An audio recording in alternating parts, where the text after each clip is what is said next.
Hello folks, welcome back to the channel. I've just spent the last 15 minutes talking to the camera and it wasn't even on. Well, it was on, but it wasn't recording. Anyway, thought I'd do a slightly different, video, as the weather in England is pretty cold. My road is completely iced over. No chance of me getting out on the bike anytime soon. So what I thought I would do is tackle a subject that I've seen multiple Facebook and forum posts about, which is what's the best route planning software, and how do you best use it. Now, I just want to say, whatever that was falling, I just want to say a disclaimer. I work in IT. I test software for a living. If you can hear a fan in the background, by the way, it's a heater because it's -4 here. I don't profess that this is going to be the best solution. There are other tutorials out there that go into incredible detail. So I'm just going to be covering how I use routing software to plan the sort of tours that I do. Now, I have been touring Europe for about the last 7 or 8 years. I've used most of the navigation options out there. So I've used the TomTom Rider 400. I've used the Garmin Zumo XT, the BMW Navigator 6, CarPlay units, my phone in a quad lock. So I like to think I've got a reasonable understanding of the options, the pros and cons. Now, I know Big Rock Moto did do quite a comprehensive video about what type of sat nav is right for you. This video isn't that. This is route planning only. Now, the two, if I'm just going from point A to point B, that I'm not going to cover. I use either Waze or, Google Maps. That's it. They work absolutely fine. Obviously, if you have a dedicated, nav unit, well, obviously that will have a fastest route option in it. The problems seem to occur when people want to do a specific route. They want to go a route that takes them via, scenic points. And a lot of routing, software, especially Google Maps, it generally speaking isn't, tailored for, I want to go this route, regardless of whether it's the quickest, the shortest. I'm not saying you can't. And, like I say, a bit of a disclaimer. I'm not saying that my opinions are the only ones. They're right, and you should use everything I say in this video. Some people just like using Google Maps. They go, I want to go here. They route, and then they add another destination on, and that works for them. That's absolutely fine.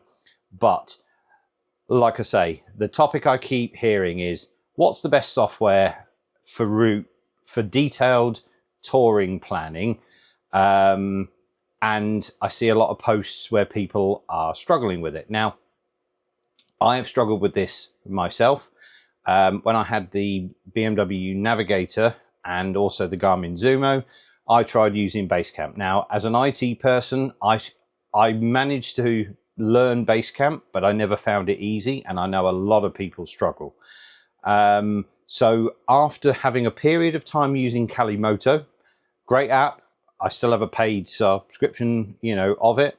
I use that just on my phone in a quad lock for probably 2-3 years. No issues with it whatsoever.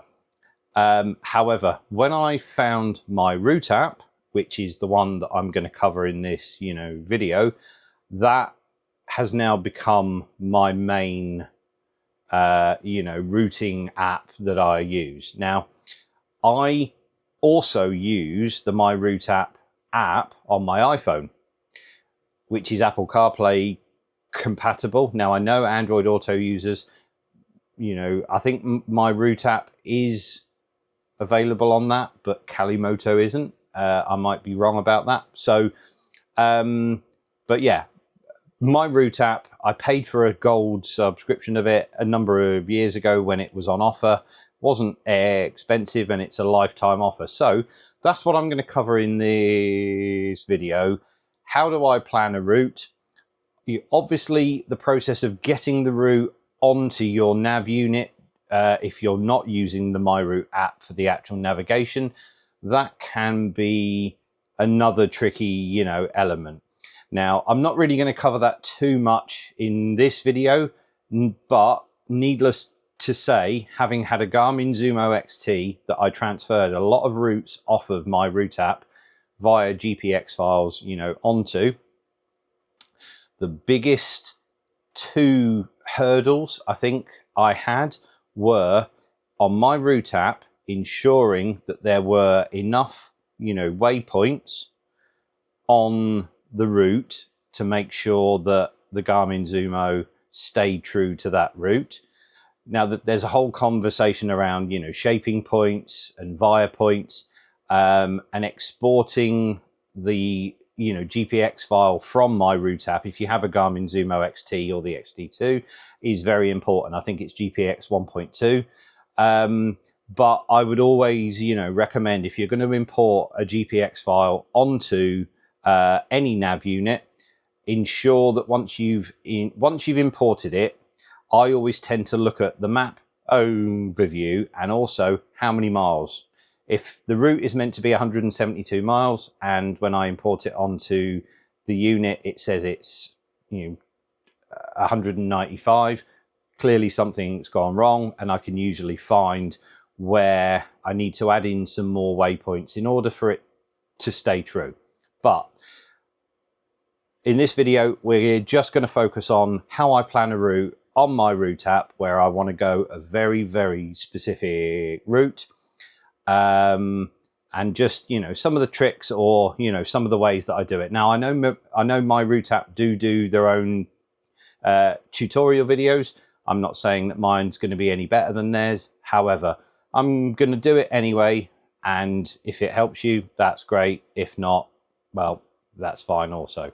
So let's get into it. So I'm currently logged into MyRouteApp. So what I'm going to do is I'm going to go to the new route option, and I'm going to call this test route. And the transport mode, I've never seen any difference between car and motorcycle, but I'm going to set, motorcycle, and I'm not going to put a departure time on this right now. And I'm just going to click OK, which is going to give us a starting route. Okay, so what I'm going to do here, first of all, if you have there is a free version which works absolutely fine, and one of my good friends uses it for all of his route planning. You don't have to have the gold. I think they call it gold subscription. But if you do have the paid for, version, it means you have access to the here, maps, which is what Garmin units use. So I'll always have it on that, anyway.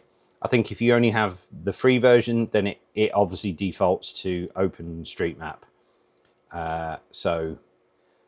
And obviously you have a TomTom, option. I think the new BMW Connected Ride Navigator actually uses TomTom maps, but don't quote me on that. So anyway, we're going to switch back to here.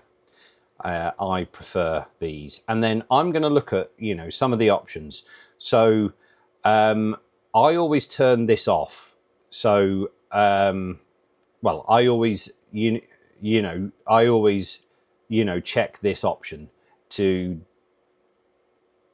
disable seasonal closures, because I have had some issues in the past where I was planning a route in, say, February for a ride in August, and it just wouldn't route me over a mountain pass. I was like, what? Even if I put tons of waypoints on that road, it was because the system knew that road at the time of me actually planning it is shut. So I always turn that option on there. I always make sure that I avoid unpaved roads. I know I have a GS, but off-road riding isn't my thing. Now you do have these other options here, which can be useful. I tend to use expand, reduce, and reverse, and occasionally split. So I'm not really going to delve too much into all of these, but what I will say with split is very handy because you can create an entire route that's over multiple days, and then you can use this option to basically, you know, split it down and go, well, that's day 1, that's day 2, that's day 3, etc. So I do use that option, but not as frequently. I use reverse if I've created a route and then for some reason we end up, you know, changing and we're going to go in the opposite direction. Most nav units have the option to reverse a route anyway, but I tend to use mostly expand and sometimes reduce. I will show you expand, but that, you know, basically adds a load of extra waypoints onto the map, which you should never have too many, but it can help. If you add some more in, it can help keep whatever nav unit or app that you're using more true to the route. So anyway, so, you know, last year I rode down to Greece. So we're very quickly going to put in some waypoints. So we arrived at Europort in Rotterdam. So I'm just going to search for that in the box. And we have a waypoint, which is, I believe that is called a via point because it has a hand. So that is a point that we must go through. So I can, if I want to, click and drag and move that waypoint onto a road if I know where it is. And then what I'm going to do now is we got the ferry from Brindisi, if I can spell it, Brindisi, in Italy. So there we are. So that's now going to create a route, and that route is going to be 2,000 kilometers. So, you know, obviously that is the fastest route from those two you know, points. So what I'm going to do now is I'm going to say, well, we want to have a night in Maastricht. We didn't, but let's slap a waypoint there. Now that has obviously put it as waypoint 3, which is going to take us all the way to Italy and all the way back. So if we go over here to the waypoints list, I can click and hold and drag waypoint 3 up and order it wherever I want. So now we have the route obviously going via Maastricht. So I think we're also going to go via Stelvio Pass. There we go, Passo Stelvio. Again, it's put it at the end, so we're going to drag it up and we're going to make it waypoint number 3. And as you can see now, we have a 2,278k route, and it has now, you know, altered. Now what you can do, if you notice, when I hover over the actual line, I get an insert, you know, waypoint option. So if you are actually going to go on that route, but you just want to add more, you know, waypoints in, you can just simply wait for that little icon to appear and click.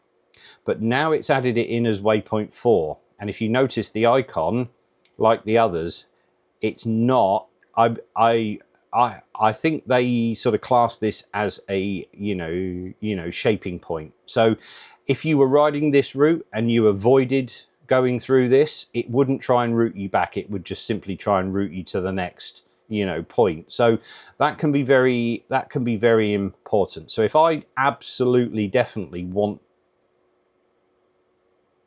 to go through point number 4, if I left click on it and I expand these options, I can then change it to a via point instead of a shaping point.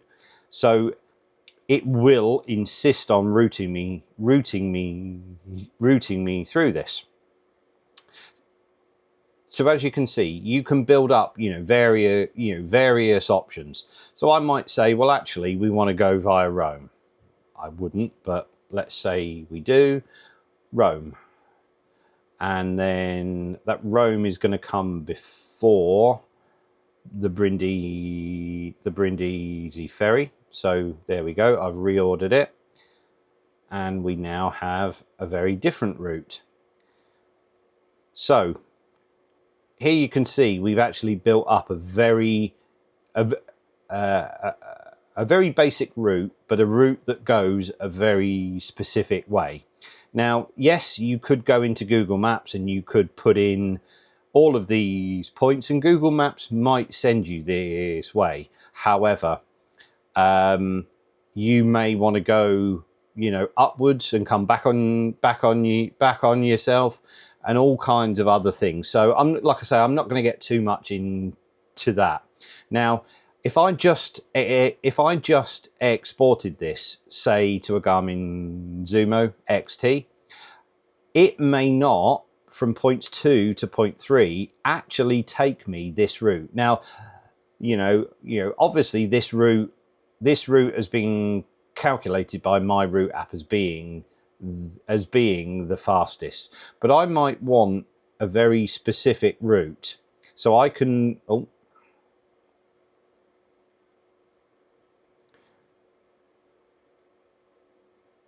now, yes, so, MyRouteApp has made the decision that that is the fastest route, and I might want to ride that. However, if I load that into a Garmin Zumo XT, a TomTom, rider, it may want me to go a slightly different route, maybe because its logic for the fastest route is slightly different. It may be factoring in traffic. You may have different routing options enabled, which is a very important thing. Like I say, I'm not going to cover that in this video, but obviously on most nav units you can obviously set up what type of roads you can set up to avoid certain things. So there's only so far you can go with this. There may be the chance that you have to amend some of those routing options. I know a friend of mine did have some options. He had them enabled on his Garmin Zumo XT, and the route that I gave him, it just wouldn't ride him on that route. And it turned out it was because he had the no U-turn option, switched on. But the route in question, it took you to a point and then turned you round and took you back on yourself. But his Garmin Zumo XT, it was like, well, no, it's going to be quicker if you continue, turn down this road, blah, blah, blah. And it then missed another road that was part of the route that he really wanted to ride on. So, anywho, so as long as you have your, as long as you have your routing options on the navigation unit in question, set in a way that they're not going to interfere too much, what I would recommend and what I do is, so I've got 6 waypoints on here. So let's say I am perfectly happy with that route. I know it's very basic and I've not put too much sort of thought into it, but let's just say I am absolutely happy, with that route. I have, hotel stops on this route, and I do not want to deviate from this at all. What I would personally do at this point, I have 6 waypoints. So what I would probably do is use and as I say, this is only available on the paid option. I would use the expand option, and I may say let's expand up to 20. So this includes the original 6. So if you say 20, this is where it proves me wrong. But if you say 20, that is the total. It's not adding another 20, which I thought it did. It expands it up to a number of 20. So now, as you can see, I have 20 waypoints. So this gives me a much better chance of the route staying true. Now, you know, there is nothing that is truly foolproof.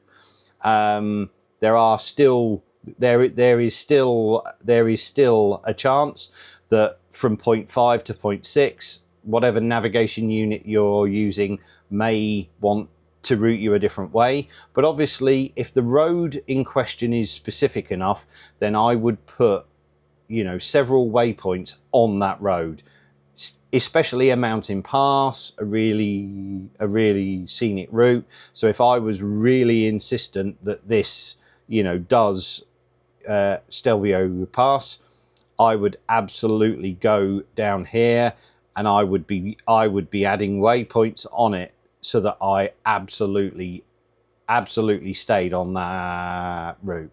And I would probably pick one of these and change it to a via point, just in case I took a wrong turn and it recalculated. I stand a better chance because it's still going to want to route me to that point, even if maybe it sort of deviates a little bit. Now, what you can do, so I would say this is probably only worthwhile if you are going to be using the MyRouteApp app on your phone to actually navigate, but you can do it anyway. What you might want to do is say, okay, well that's a scenic spot there.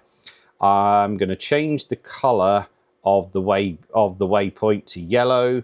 I'm going to put in some text and say that is a lunch stop, and I can also change the icon if I can remember where the icon is, and I can change the icon here, so I can say that is food. So when navigating using the MyRouteApp app, these, you know, icons and things will actually show up, so you will see, you know, lunch stop.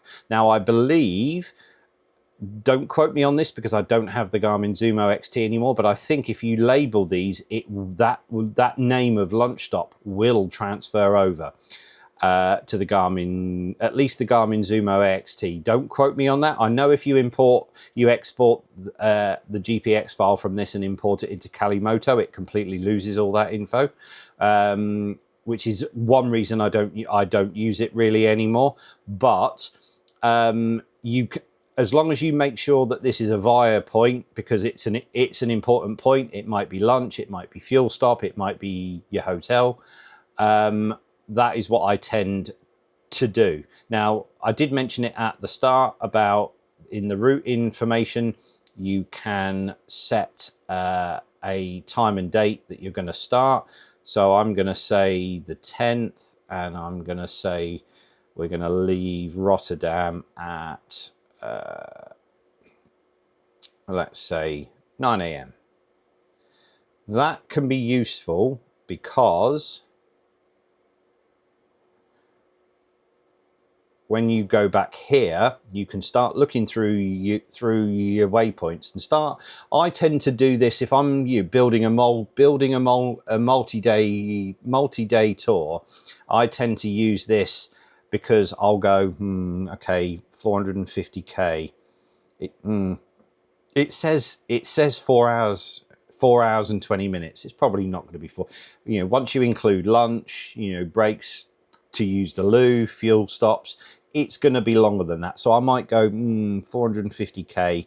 It's probably about as much as I'd want to do in one day. So I'd then click on that waypoint and I might go, okay, change it to a via point because I want to definitely go through that. I'm going to change it to a hotel icon, and then I might start, you know, looking for a hotel in that area. And obviously if I find one but it's over here, I can obviously drag that point over and the route will obviously calculate accordingly. Now, I did say at the start I wasn't going to use the split option, but I am going to show it. So this is how I basically start to build my routes. You know, emphasis on, you know, plenty of waypoints. You know, making sure that you have via points at the key elements. You know, obviously this route is too much for one day's ride. You're looking at 5 or 6 days really, if you want to enjoy, if you really want to enjoy yourself. So what I might do at this point is I might say split the route, and then I'm going to say, so it's already selected point number 1, so I'm going to say point number 5 is the point that I'm going to split at. I think that's how it works, because it has been a while since I've used it. And then I'll go down to next. So it's then going to break it down into 2 routes, into test route 1 and test route 2. Split, it has been successful. So let's go back to my routes and have a look. Okay, so here you can see route number 1. It's created a version that obviously takes us to there, so I can now work on this one on its own, refine it. I would probably then rename it to say, you know, I don't know, 2025 tour day 1, and I would go and I would then work on it, refine it a bit more, move the waypoints around, add more, etc. And it's also then created a number 2. So, and then, you know, as you can see on this one now starts where the other one ended, and goes all the way down to Brindisi. So what I can do on this is I can do the exact same thing over again. I can say, right, so this is the rest of my route. I'm going to look at it and I'm going to go, okay, so another 450k is waypoint number 5. Okay, let's set that as a via point. Let's have it as a hotel, and then I'm gonna split it again, etc., etc. I'm not gonna make you sit through all of that, but that's basically how I do it. And then obviously, if I'm going to use the MyRouteApp app, all of this is automatically synchronized with the app on my phone, and I can just load these routes up and everything's fine. If I'm exporting to a Garmin Zumo or AN I can just go into save as, and then obviously I would, for a Garmin Zumo XT, I would choose a GPX 1.2 file, but generally a GPX 1.1 for most things is absolutely fine. So yeah, I don't know if this has been any use. I know I've waffled on quite a lot, but I just wanted to show how I plan a route. I know some people might be thinking, good grief, that is far too much work. I can't be bothered. That's fine. If you just want to use Google Maps, and that works for you, I'm not going to sit here and say you're wrong, you shouldn't do it, you should do it my way. Personal preference. I just wanted to show people how I do it, and if you want to, pick up any of that for yourself, that's totally fine also. Now, I will say you can do, I think I'm right in saying you can do everything that I've just shown you in the free version, with the exception of you can't use the here maps. You would have to use the OpenStreetMap ones, which is still fine. And you wouldn't be able to use the split option. But the split option is that's just the way I do it. I make the entire route then I break it down into multiple days. You may start off already knowing that, day one, you're going to start here and you're going to end there. So you maybe wouldn't use that. So I'm certainly not trying to convince you to buy this. I think it's worth buying. It wasn't expensive, and they often have offers on. I'm not sponsored or affiliated with them in any way, but I just thought I would do this in case it helped. Anyway, thanks for watching. Please do consider hitting that subscribe button and hitting like and maybe sharing this. Please put any comments down in the down in the comments if this has been helpful. If you have any other questions, if you think this is a load of rubbish, fine, please tell me. I won't do any more videos like it. But I would really love some feedback, and hopefully I can get out on the bike soon and actually do something other than sitting in my shed. So thanks for watching. See you in the next one.